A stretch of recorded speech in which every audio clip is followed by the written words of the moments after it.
따라합니다. 죽으면 죽으리이다. 죽으면 죽으리이다.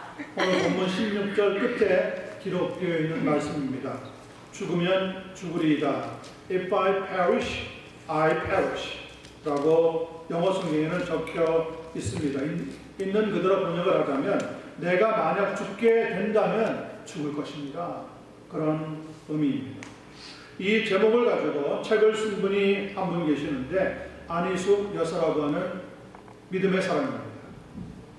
이제는 더 이상 이 세상에 존재하시지는 않지만 일제가 한반도를 집어삼키고 식민지로 삼은 다음에 신사참배를 강요할 때 1939년인데요. 평북 선천에 있는 보성여학교 교사로 있었던 안희숙 여사는 전교생이 신사 앞에서 절을 하는데도 불구하고 자신은 꼿꼿하게 선 채 절하기를 거부하다가 파면을 당하고 맙니다.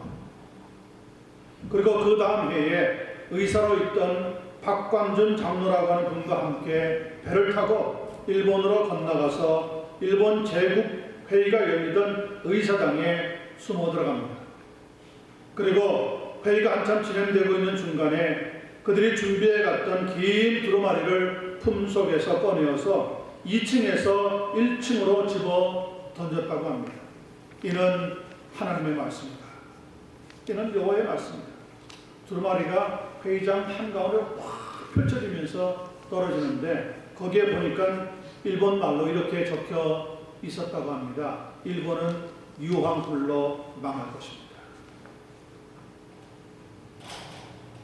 곧장 현장에서 체포가 되어가지고 5년간의 감옥살이를 치르고 광복을 맞던 1945년 8월 17일에 추록을 하게 되어집니다. 신사참배는 우상숭배요 하나님 한 분 외에는 경배할 수 없다고 하는 믿음을 가지고 하나님의 사람은 죽으면 죽으리이다 이런 고백으로 나아갔다고 합니다. 오늘 우리가 대하고 있는 본문에도 바로 그런 의미로 죽으면 죽을 것이다 하는 고백을 하고 있는 믿음의 사람을 보게 되어집니다. 저는 특별히 오늘 본문에서 세 가지 흥미로운 말씀을 살펴보려고 합니다. 먼저 13절에 보면 너는 홀로 목숨을 건지리라 생각지 말라 하는 말씀입니다. 그리고 14절에 보면 네가 왕후의 자리를 얻은 것이 이때를 위함이 아니니 누가 알겠느냐? Who knows? Who knows? 그리고 세 번째 살펴보려고 하는 말씀은 내가 죽으면 죽으리이다 그런 말씀입니다.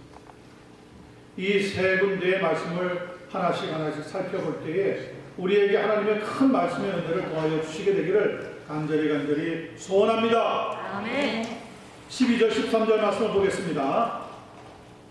그가 에스더의 말을 모르드게에게 전하매 모르드게가 그를 시켜 에스더에게 회답하되 너는 왕궁에 있으니 모든 유다인 중에 홀로 목숨을 건지리라 생각하지 말라.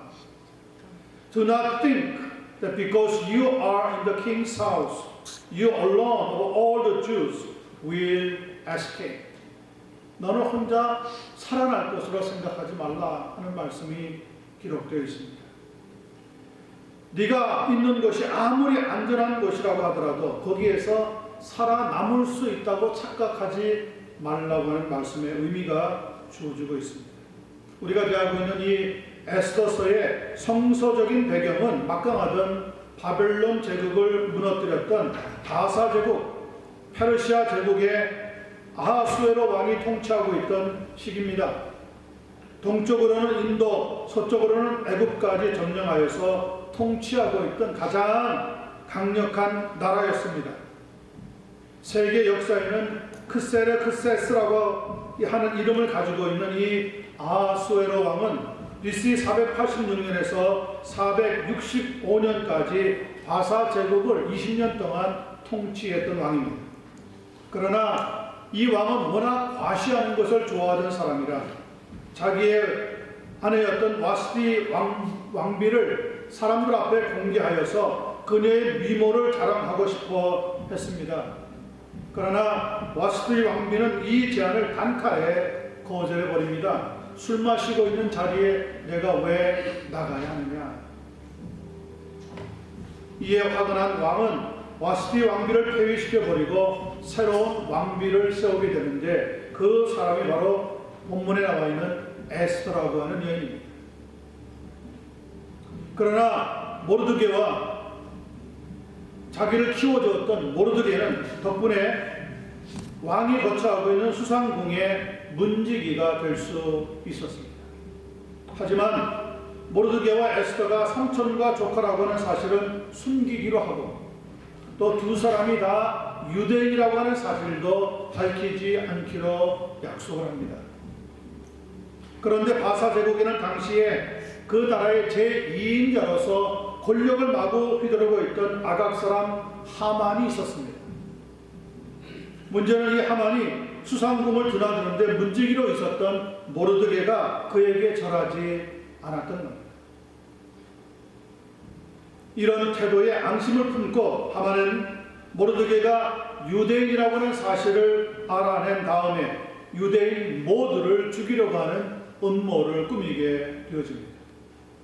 그는 왕을 찾아가서 유다 백성들이 왕이 만든 바사 제국의 법을 제대로 지키지 아니하기 때문에 이 나라에 그들은 전혀 도움이 안 되는 무익한 존재이니 그들을 어느 날 어느 시에 한꺼번에 살해하는 것이 좋겠다고 하는 제안을 혀끝에 꿀을 달았는지 얼마나 말을 잘했는지 왕이 그 얘기를 듣고 그래 하고 그 조서에다가 도장을 꽝 하고 찍어 주게 됩니다. 그리고 아달월 13일, 지금으로 말하자면 12월 13일 그날을 기해서 바사 제국 나라 땅에 있던 모든 유대인들을 죽이라고 하는 명을 내리게 된 겁니다. 이제 유다 민족은 학살당할 위기에 몰리게 되어버렸습니다. 이때 모르드게는 자기와 가까운 내시 하닥이라고 하는 사람을 통하여 에스더 왕비에게 이 하만이라고 하는 제2인자가 만든 초본을 보내면서 왕에게 나아가서 제발 그 앞에서 자기 민족을 위해 간절히 구해 달라고 하는 부탁을 하게 됩니다.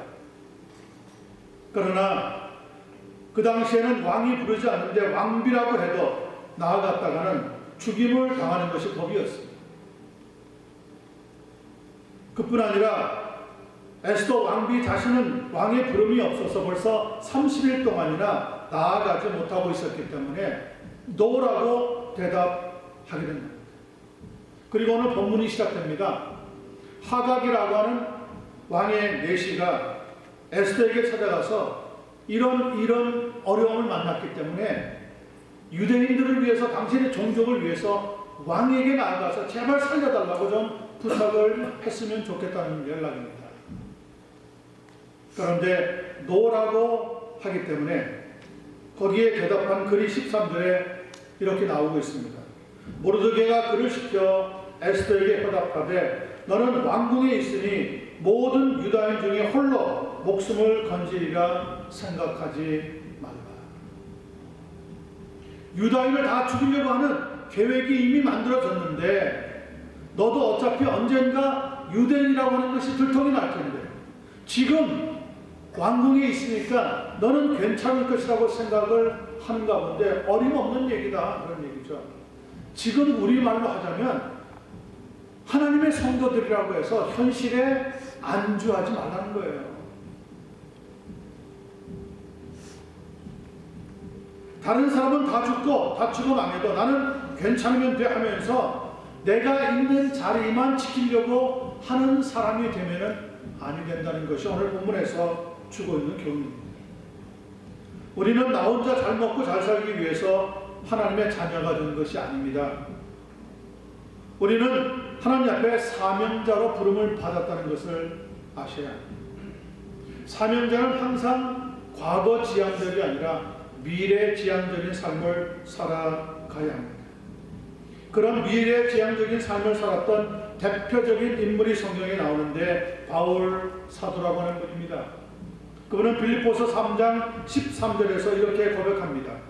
뒤에 있는 것을 잊어버리고 앞에 있는 것을 잡으려고 표대를 향하여 그리스도 예수 안에서 하나님이 부르신 부름의 삶을 향하여 쫓아가노라. 여러분, 지금은 메이크업도 발달을 했고요. 성형 수술도 발전을 해서 70대가 50대 같이 보이고 60대가 40대 같이 보이게 되었다고 합니다. 그래도 나이가 들었는지 아직 젊은지 구별하는 방법이 있다고 하네요. 그것은 젊은 사람들은 찢어진 청바지를 입고 늙은 사람들은 빨간 넥타이를 매는 것으로 구별되는 것이 아니랍니다. 여러분, 트럼프 대통령 보세요. TV 나올 때마다 보시면 빨간색 넥타이를 메고 있습니다. 자기가 아직 젊다는 걸 과시하려고 하는 거예요. 그런다고 해서 젊은 사람이 되는 것은 아니라는 거죠. 젊은 사람들은 늦게 자고 늦게 일어나고 나이 든 사람들은 일찍 자고 일찍 일어난다는 것으로 구별되는 것도 아니라는 겁니다. 그것보다는 서로 만나서 나누는 대화를 들어보면 나이가 들었는지 젊은 사람들인지 금방 구별이 된다고 합니다.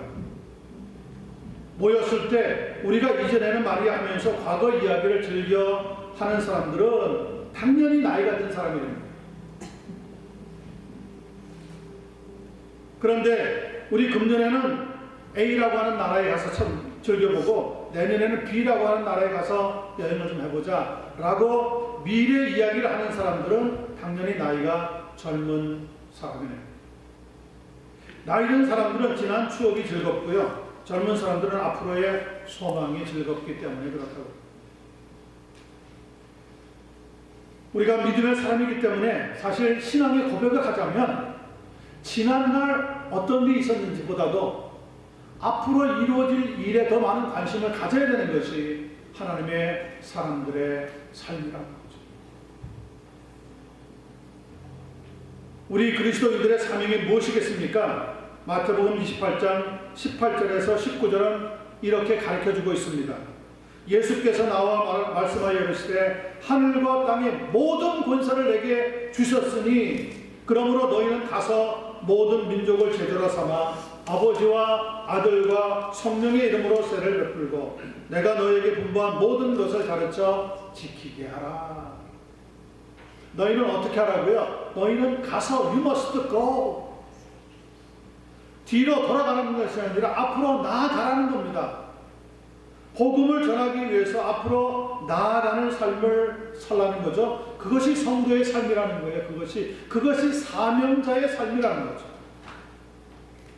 성경은 종종 우리를 가르쳐서 운동장에서 다람쥐라는 선수로 비교를 하는데 다람쥐를 잘 하려면 뒤를 돌아보면 안 됩니다. 목표가 있는 앞을 바라보면서 달려야 합니다. 그래야 나아갈 수가 있다는 거죠. 믿음의 사람들은 지나간 과거나 현실에 아무리 내가 있는 자리가 지금 좋은 것 같아도 현실에 안주하면 안 된다는 것이 오늘 처음 우리에게 주고 있는 영적인 교훈입니다. 성도 여러분, 믿음을 가지고 살 때 항상 앞을 소망으로 붙잡고 지금보다 더 나은 미래를 하나님 주신다고 하는 그 목표를 확신하면서 믿음으로 앞으로 나아갈 수 있는 여러분과 제가 되기를 예수님의 이름으로 간절히 축원합니다. 아멘. 두 번째 14절 15절입니다. 이때 네가 만일 잠잠하여 말이 없으면 유다인은 다른 데로 말미암아 노임과 구원을 얻으려니와 너와 네 아버지 집은 멸망하리라. 네가 왕후의 자리를 얻은 것이 이때를 위함이 아닌지 누가 알겠느냐 하니 에스더가 모르드게에게 회답하여 이르더라. 오늘 12절 13절에서 사명자라고 하는 것은 어떤 사람인지 살펴보았다면 14절과 15절에서는 사명자의 목적이 무엇인지를 말씀하고 있다는 겁니다. 그것은 에스더에게 네가 지금 왕비의 자리에 있는 것이 하나님의 목적이 있어서 그 자리에 세우셨다는 것을 깨달아야 한다고 하는 의미를 주고 있습니다. 네가 왕후의 자리를 얻은 것이 Who knows but that you have come to royal position. 이때를 위함이 아닌지 누가 아느냐? For such a time as this. 바로 지금 이런 위급한 때에 너를 사용하시기 위한 목적으로 하나님이 너를 왕비의 자리에 세웠는지 네가 어떻게 아느냐? 여러분, 우리 모두가 지금 섬기고 있는 교회라고 하는 곳에 우연히 오게 된 것이 아니라 하나님께서 보내셨다는 것을 믿게 되기를 간절히 축원합니다. 아멘. 하나님께서 나를 어떤 자리에 놓으셨습니까? 그 자리는 나 자신을 위한 자리가 아니라 하나님의 목적을 나타내야 하는 자리라는 것을 깨달아야 한다는 거죠. 하나님께서 나를 정치인으로 높이셨다면 그 자리는 나의 영광을 위한 자리가 아니라 하나님께서 목적을 가지고 나를 세워주신 자리라는 것을 이해해야 한다는 말입니다. 하나님께서 나를 사업가로 높이셨다면 그 자리 역시 나의 부를 만드는 자리가 아니라 하나님께서 경제를 통하여서 하나님의 나라의 목적을 달성하도록 하기 위해 세워주신 자리라는 것을 깨달아야 하는 겁니다. 공부도 마찬가지입니다. 내가 머리가 좋았어요? 내가 누구보다 뛰어났어요? 아니요, 하나님께서 공부를 잘 할 수 있는 은혜와 지혜를 주셨기 때문에 그 일이 감당하게 되었다는 겁니다. 미술가나 음악인이나 예술인이나 스포츠맨이나 모든 것이 하나님께서 그 자리에 세워주신 것은 하나님의 영광을 나타내기 위해서 그 자리에 세워주셨다는 거예요. 그러나 만일 우리가 그러한 하나님의 뜻과 목적을 알지 못하고 나 개인의 이익과 영광을 위해서 산다면 하나님께서는 그 자리를 빼앗아서 나보다 더 합당하게 하나님의 뜻을 위해서 사는 사람들에게 내어주고 말 것이라는 거죠. 베드로전서 2장 9절은 이렇게 우리에게 말하고 있습니다. 그러나 너희는 택하신 족속이여 왕같은 제사장들이여 거룩한 나라여 그의 소유가 된 백성이니 이는 너희를 어두운 데서 불러내어 그의 기이한 빛에 들어가게 하신 이에 아름다운 덕을 선포하게 하려 하십니다. 이것이 우리 사명자 성도들의 삶의 목적이라는 거예요. 우리를 어두운 데서 불러내주신 그 이유가 뭐냐? 하나님의 기이한 빛에 들어가게 하신 예수 그리스도의 그 아름다운 덕을 선포하는 것, 예수 그리스도께서 우리에게 주신 복음의 능력을 선포하는 것, 바로 그것이 우리의 삶의 목적이 된다는 거죠. 성도 여러분, 이 삶의 목적을 더 한 번 뚜렷이 우리 마음판에 새기고 그 목적을 위해서 살아갈 수 있는 한 분 한 분 되기만을 예수님의 이름으로 간절히 축원합니다. 아멘. 이 목적을 위해서 살지 않으면 어떻게 한다고요? 유다인들은 지금 공경에 빠진 유다인들은 다른 길로 하나님이 구원해 내시겠지만 너와 내 아비 집은 멸망하리라. 우리가 하나님의 목적을 위해서 살지 않으면 지금 내가 누리고 있는 것, 내가 올라가 있는 자리, 내가 가지고 있는 모든 걸 다 빼앗기게 되는 날이 찾아오게 된다. 성도는 하나님의 영광을 위해서 살아야 합니다. 그 영광을 위해서 달려갈 수 있는 여러분과 제가 꼭 되기를 간절히 소원합니다. 아멘. 마지막 16절, 17절 말씀을 살펴보겠습니다. 당신은 가서 수산에 있는 유다인을 다 모으고 나를 위하여 금식하되 밤낮 3일을 먹지도 말고 마시지도 마소서. 나도 나의 시녀와 더불어 이렇게 금식한 후에 어떻게 하고요? 그 다음에 규례를 어기고 법이 정해져 있습니다. 왕에게 아무런 통보도 하지 않으면 죽습니다. 그럴지라도 그 규례를 어기고라도 나아가서 하나님의 뜻을 전하는 사명을 감당하겠습니다. 규례를 어기고 왕에게 나아가리니 죽으면 죽으리이다 하니라. 그렇게 해서 죽게 된다면 난 죽음을 맞이하겠습니다. 마지막 17절에 보니까 모르드게가 가서 에스더가 명령한 대로 다 행하더라. 이 마지막 부분은 사명자의 결단력을 강조하고 있는 대목입니다. 이렇게 금식한 후에 규례를 어기고 왕에게 나아가리니 죽으면 죽으리이다. If I perish, I will perish. 설렁설렁 사는 삶이 아니라는 겁니다. 성도의 삶은. 죽으면 죽으리이다. 이것은 진지하고도 야무진 결단을 해야 한다는 뜻입니다. 에스더 왕비는 여기에서 자기 자신이 온전히 하나님만 의지하겠다는 것을 세 가지로 밝히고 있습니다. 첫 번째, 모든 유대 민족이 마음을 모아서 3일 동안 금식하면서 자기를 위해서 기도해달라고 하는 부탁입니다. 여러분, 우리가 서로를 위해서 기도 부탁하는 것이 얼마나 중요한지. 그래서 우리가 기도할 때 하나님이 우리의 기도를 모으시는 거예요. 그리고 그 기도의 큰 역사와 능력을 나타내게 되는 거예요. 두 번째는, 그러면 자기 자신도 3일 동안 금식하면서 기도하겠다는 거예요. 기도 부탁만 해놓고 나는 안 하는 게 아니라 나도 기도하겠다는 거예요. 나도 3일 동안.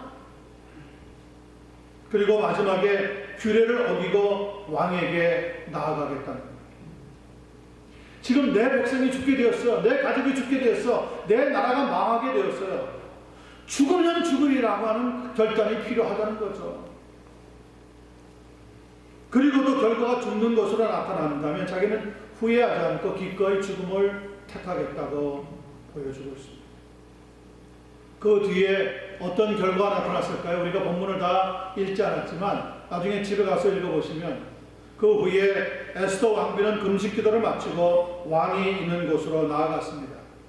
그런데 왕이 에스더 왕비를 바라보더니 다른 신하를 통하여서 죽여라 하는 게 아니라 자기에게 가까이 나올 수 있도록 왕이 끼고 있던 금홀 반지, 인장 반지를 내어줍니다. 그래서 그는 왕에게 가까이 나아갈 수 있는 은총을 덧입게 되어집니다. 그것은 하나님이 그 왕의 마음에 뭘 부어주신 거죠? 이미 감동하시고 은혜를 부어주신 거예요. 하나님은 믿는 자만 역사하는 게 아니라 믿지 않는 자의 마음에도 역사하시는 겁니다. 무엇을 할 때요? 성도들이 기도할 때. 기도하면 하여튼 땅에서 기도하면 하나님의 역사가 이 하늘에서 나타나게 됩니다. 나라의 절반이라도 그대에게 주겠다고 왕은 에스더 왕비에게 무언가 부탁할 것이 있으면 이야기하라고 합니다.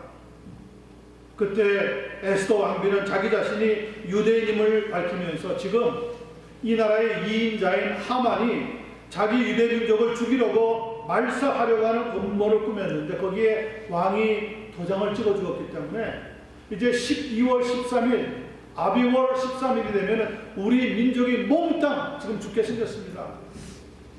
나를 봐서라도 제발 우리 민족들을 살려주십시오. 왕이 그 말을 듣고 어떻게 된 것인지 전모를 밝히라고 이야기합니다. 전모를 밝혀보니까 하만이 모르드게가 자기에게 수산궁에 들어오고 나갈 때 절하지 않았다고 하는 그거 하나 때문에 그를 미워하고 죽이려고 하면서 아예 유대민족 전체를 죽이려고 한다고 하는 음모가 밝혀지게 됩니다.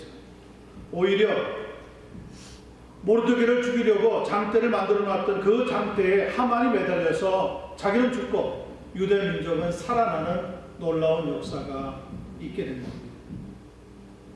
이 날을 가리켜서 Feast of Purim, 불임절이라고 부르는데 이 불임이라고 하는 말은 제비를 뽑는다고 하는 의미를 가지고 있습니다. 그러니까 하만이 유대인들을 죽이려고 제비 뽑았던 그날이 바로 아달월 13일, 12월 13일이었는데 그 자기가 뽑았던 그날 자기는 죽고 유대인들은 살아나는 놀라운 역사가 있었다는 거죠. 에스더 왕비의 궁극적인 결단이 바로 민족을 살릴 수 있는 불임절이 되어서 이스라엘 백성들은 지금도 이 날을 기념하고 있다고 합니다. 오늘은 3.1절 101주년이 되는 기념일입니다. 신사 참배를 국가의식이라고 미혹하면서 신사 앞에서 절하도록 하는 일제에 맞서서 기독교인들은 우상 숭배라고 엄청난 반대를 했습니다.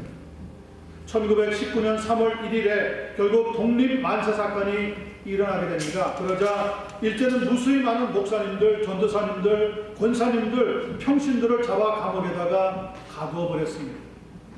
그리고 1945년 8월 18일 일자를 뽑아가지고 감옥에 갇힌 모든 기독교인들을 죽이는 날로 작정을 해 놓았었다고 합니다. 그러니까 8월 15일 광복절이 3일만 늦었으면 감옥에 있었던 기독교인들은 씨를 말리고 한국에서 다 죽게 됩니다.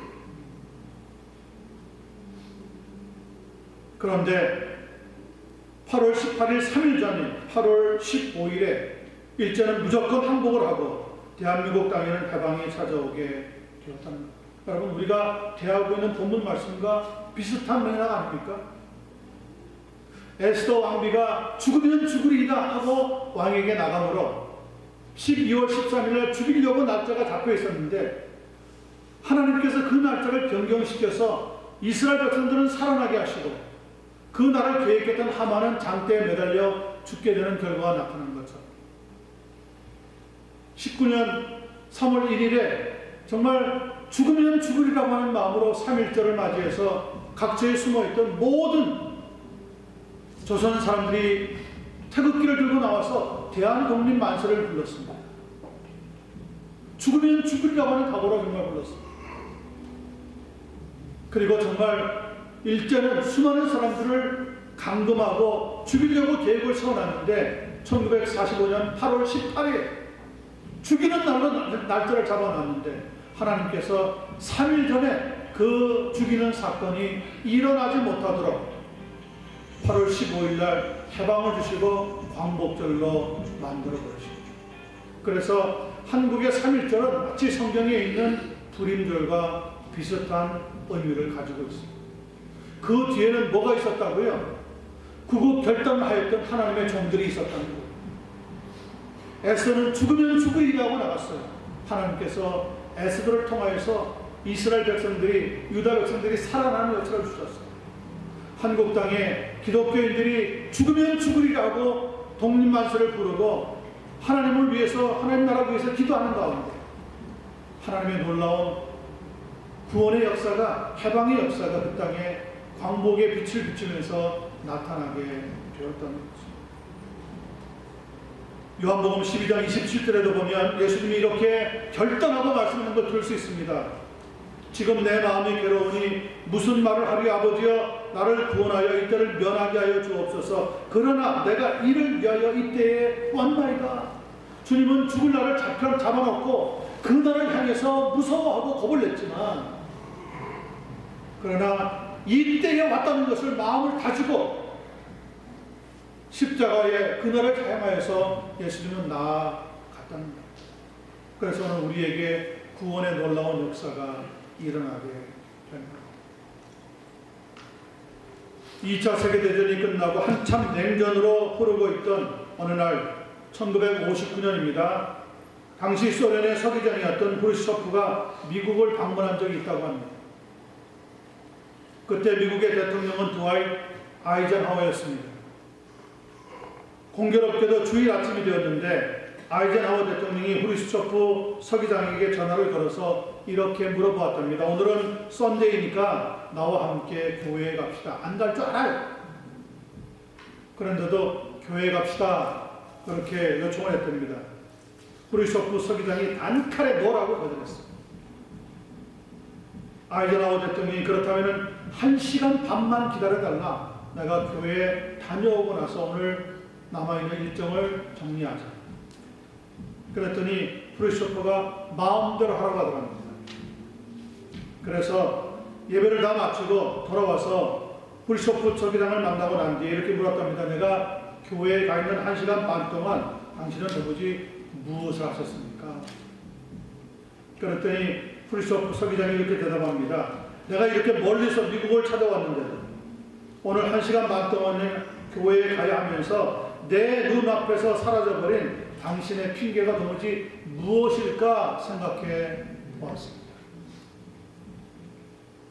여러분, 냉전이 깊어가던 그 시절에 한 나라의 서기장이 왔는데 미국 대통령이 1시간 반 동안이나 자기 개인적인 용무 때문에 만나지 않았다는 것은 외교적인 신뢰뿐만 아니라 자칫 그 냉전이 정말 전쟁이 터져서 엄청난 피해가 이 땅에 찾아올 뻔했었습니다. 그런데 한 가지 궁금한 것이 드와이트 아이젠하워 대통령이 그 1시간 반 동안에 교회를 왜 간 거죠? 왜 갔을까요? 그는 죽으면 죽으리라고 하는 각오로 갔어요. 분명히 무신론 국가인 소련에서 미국을 찾아왔는데 교회에 가자고 해서 갈 사람이 아니라는 걸 다 알았어요. 자기 혼자 만나지 않고 교회를 다녀오는 것도 국제적인 외교 신뢰가 된다는 것도 알았어요.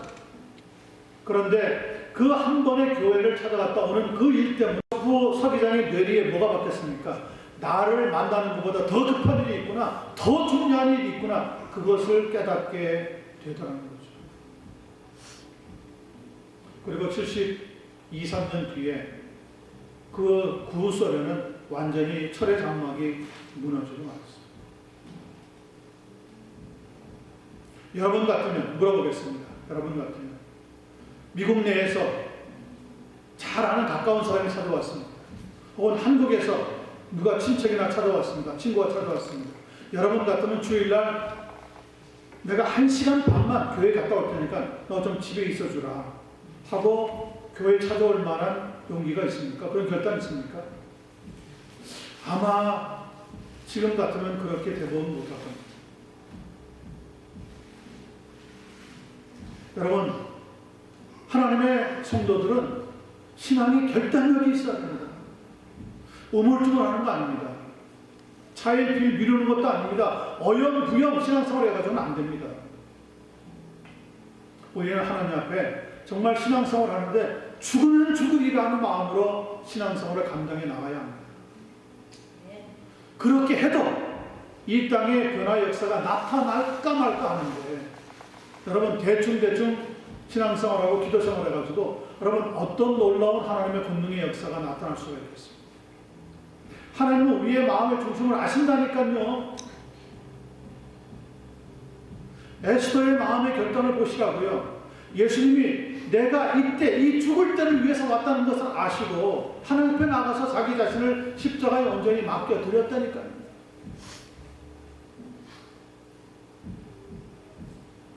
로마서 8장 14장 8절에도 이런 결단을 말씀하고 있습니다. 우리가 살아도 주를 위하여 살고 죽어도 주를 위하여 죽나니 그러므로 사나 죽으나 우리가 주의 것이로다. 성도 여러분, 우리의 신앙을 다시 한번 돌아보면서 오늘 3.1절 기념일이기도 하지만 정말 나도 민족을 위해서 기도하며 하나님 나라 위해서 죽으면 죽으리다, 그런 신앙의 자세로 나아가는 믿음의 삶을 살아야 되겠다 결심하고 또 마음을 굳히는 이 축복의 시간 되기를 예수님의 이름으로 간절히 축원합니다. 기도하겠습니다.